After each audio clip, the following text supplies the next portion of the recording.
Assalamualaikum warahmatullahi wabarakatuh. Alhamdulillahilladzi khalaqal lu'lu'a alladzi yatala'la wa man la'la'atul lu'lu'iyum fi makatsiran jallaila. Asyhadu an la ilaha illallah wahdahu la syarikalah wa asyhadu anna Muhammadan abduhu wa rasuluh la nabiyya ba'da amma ba'du. Setinggi puja kita hadirkan kepada Ilahi Rabbi yang telah memberikan kita begitu banyak nikmat. Dari nikmat Islam, nikmat iman, nikmat kesehatan, maka dari nikmat-nikmat ini kita pantas bersyukur kepada Allah Subhanahu wa taala. Apa kata Allah? La in syakartum la adzibannakum wa la in kafartum inna adzabi lasyadid. Barang siapa yang bersyukur, maka aku tambah nikmatnya. Barang siapa yang kufur, ingat azabku sangatlah pedih.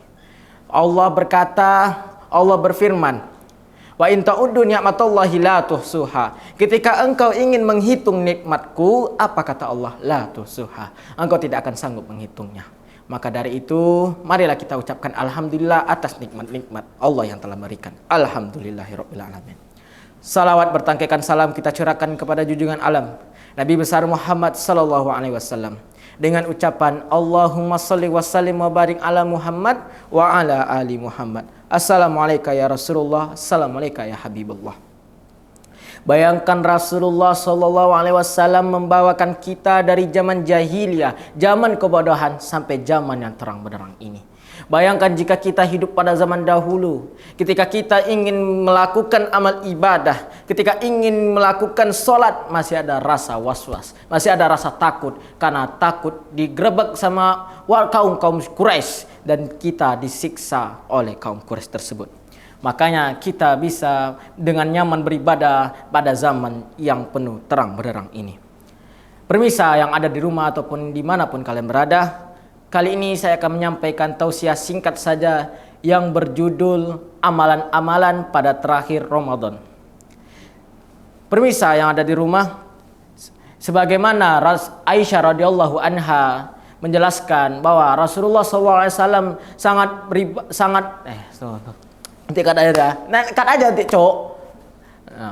Rasulullah SAW sangat giat beribadah pada malam 10 malam terakhir Ramadan dibandingkan malam-malam selain Ramadan. Hadis riwayat Muslim. Maka amalan-amalan apa saja yang pantas kita lakukan di akhir-akhir Ramadan ini? Yang pertama, tilawatil Quran, memperbanyak baca Al-Quran. Sebagaimana Rasulullah SAW bersabda, barang siapa yang membaca satu huruf Al-Quran, maka dia mendapat satu kebaikan. Al-hasanatu bil ashri amthaliha. Dan satu kebaikan itu akan dilipat gandakan 10 semisalnya. La aqulu alif lam mim harfun. Aku tidak mengatakan alif lam mim itu satu huruf. Alif harfun, lam harfun, mim harfun.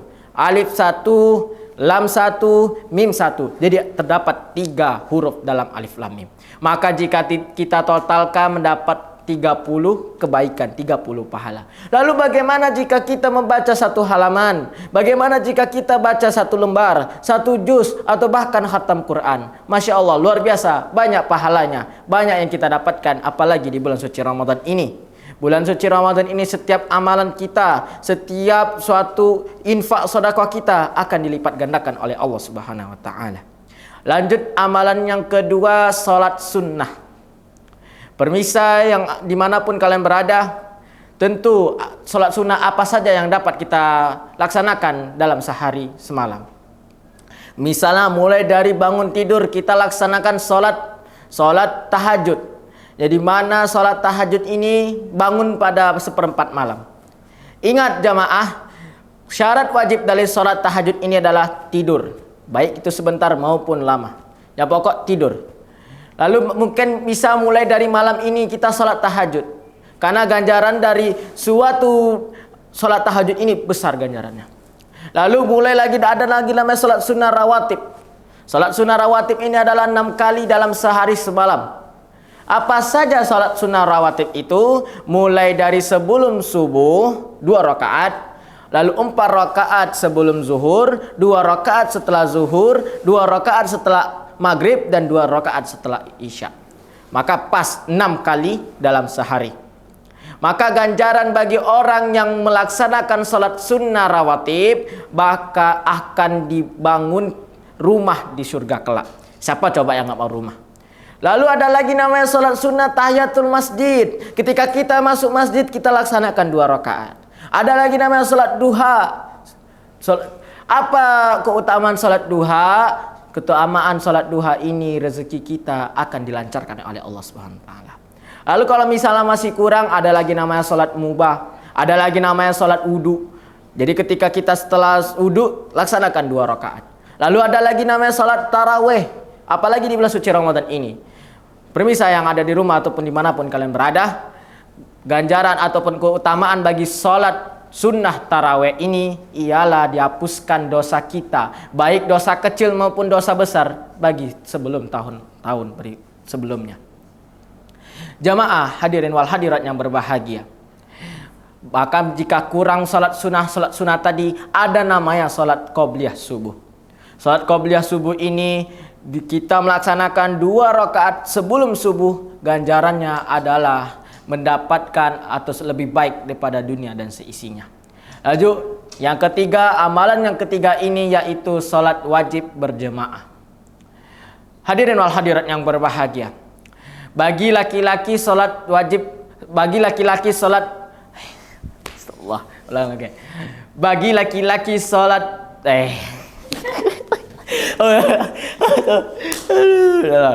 profesional.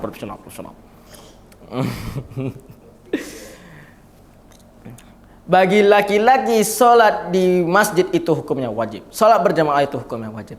Apa dalilnya? Yang pertama, Rasulullah SAW bersabda, kalaulah tahu hukumnya, kalaulah tahu pahalanya salat subuh dan salat isya berjemaah, maka ia akan datang walaupun ia merangkak. Lalu yang kedua, ketika itu Rasulullah SAW selesai salat, lalu dia berdiri, dia menghadap kepada jamaahnya. Mana si fulan? Mana si fulan? Kalau tidak ada dia salat berjemaah, maka saya bakar rumahnya. Maka ini adalah suatu ancaman bagi kita untuk melaksanakan salat berjemaah. Ya, lanjut yang keempat, infak dan sedekah. Apa kata Allah Subhanahu wa taala? Barang siapa yang memberi nafkahnya ke jalan Allah, maka dia mendapat 1 benih. Dan 1 benih itu akan dilipat gandakan oleh Allah menjadi 700 bulir. 1 bulir itu terdiri dari 1 benih itu terdiri dari 7 bulir. Sedangkan 1 bulir itu terdiri dari 100 biji. Maka kalau kita totalkan menjadi 700 pahala. Itulah Allah Maha Pengasih lagi Maha Penyayang. Lalu bagaimana jika kita nginfak 1 saja, kita sedekah 1 saja, maka kita mendapatkan 700 pahala. Lalu bagaimana jika kita infak 1.000 rupiah? Bagaimana kita infak 50.000 rupiah? Bagaimana kita infak 250 ribu? Maka itu banyak ganjaran yang kita dapatkan oleh Allah Subhanahu wa taala. Lanjut yang terakhir, tentunya beriktikaf. Maksud dari iktikaf ini adalah berdiam diri di masjid.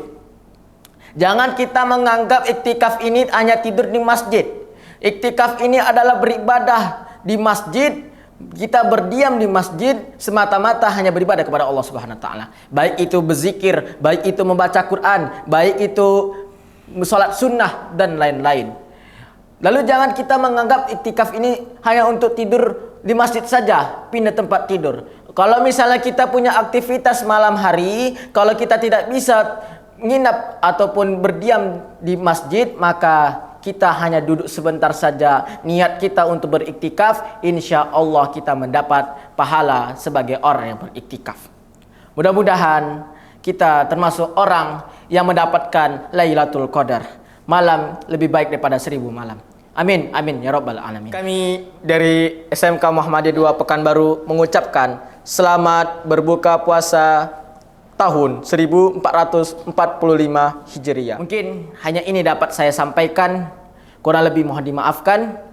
Wabillahi taufiq wal hidayah. Wassalamualaikum warahmatullahi wabarakatuh.